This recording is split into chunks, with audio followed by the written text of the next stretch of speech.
प्रिय भाई और बहनों, आज का शुभ संदेश के लिए आप सभी को हम स्वागत करते हैं। करूं मैं आराधना, आराधना, करूं मैं आराधना, आराधना। सब कुछ तो तेरा ही है, मेरा तो है कुछ नहीं।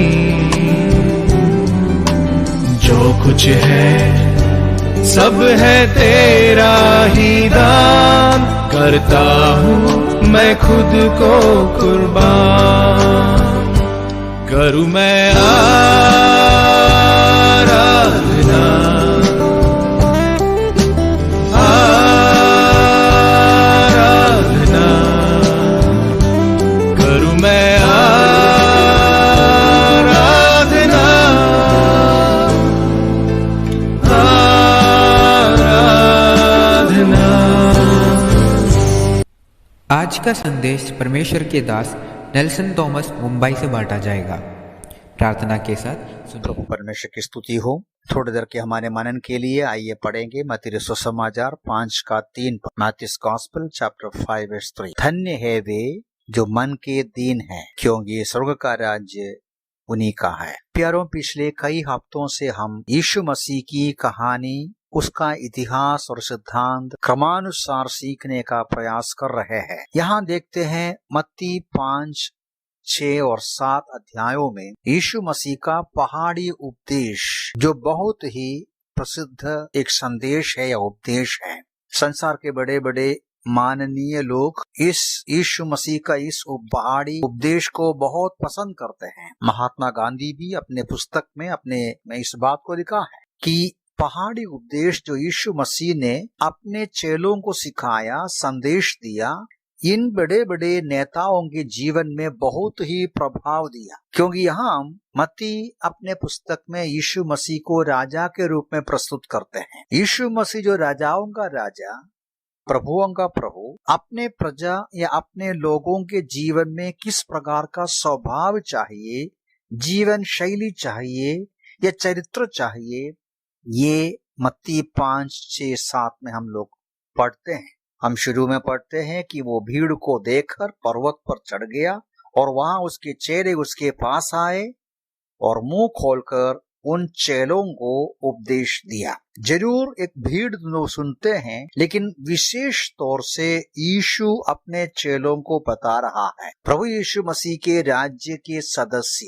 यीशु मसीह को प्रभु स्वामी के रूप में जो कोई स्वीकार किया है, उनका जीवन शैली, उनका स्वभाव, उनका जीने का तरीका क्या है, कैसा है, ये मत्ती 5, 6, 7 अध्यायों में हम पढ़ते हैं। और उसमें मत्ती 5 का 3 से लेके 12 पदों में बार बार यीशु मसीह इस बात को बताते हैं, धन्य है वे। हिंदी भाषा में धन्य है लिखा है, इंग्लिश भाषा में ब्लेसड लिखा है, लेकिन वहां का आइडिया ऐसा है या मतलब ऐसा है, खुश है वे, आनंदित है वे।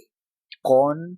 जो प्रभु के राज्य में है। और 8 प्रकार के अलग अलग कारण बताते हैं। तो इस पहाड़ी उपदेश के शुरुआत यीशु मसीह बता रहा है कि उनके लोग आनंदित लोग हैं, हर्षित लोग हैं, खुशी और संतृप्ति और समाधान अनुभव करने वाले हैं। और किन किन कारणों से वे खुश हैं। सबसे पहले जो पद हम पढ़ा वर्ष 3 या 3 पद में, धन्य है वे। यहाँ यीशु मसीह अपने लोगों का अंदर का भावना, उनका जो आनंद के बारे में बता रहा है। अब इस बात को हमें समझना है कि मसीह विश्वासी का आनंद और दुनिया के लोगों का आनंद में बहुत फर्क है। साधारण इंसान के जीवन में आनंद और संतृप्ति अनाज, दाखमधु और संसार की आवश्यकताएं पूरी होती है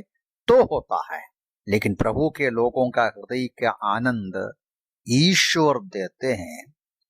अंदर की आनंद है, वो एक अनोखा आनंद है, सनातन काल का आनंद है। इस आनंद का, इस संतृप्ति का, इस खुशी का रहस्य यीशु बताते हैं। धन्य है वे जो मन के दीन है। क्या है मन के दीन? इंग्लिश भाषा में पुअर इन स्पिरिट। मन में अपना जो कंगालपन को पहचानना है। दो तीन बातें इस बात पर हमें समझना है। यहाँ इसका मतलब यह नहीं है कि एक व्यक्ति में कंगाल हूं, मैं गरीब हूं बोलना। ये पैसे की बात नहीं, ये आर्थिक गरीबी की बात नहीं, सांसारिक गरीबी की बात नहीं, ये मन की भावना की बात है। हमारे अंतःकरण में जो हम एहसास करते हैं, जो हम महसूस करते हैं, हमारे आध्यात्मिक कंगालपन के, ये हमारा सच्चा अनुभव है।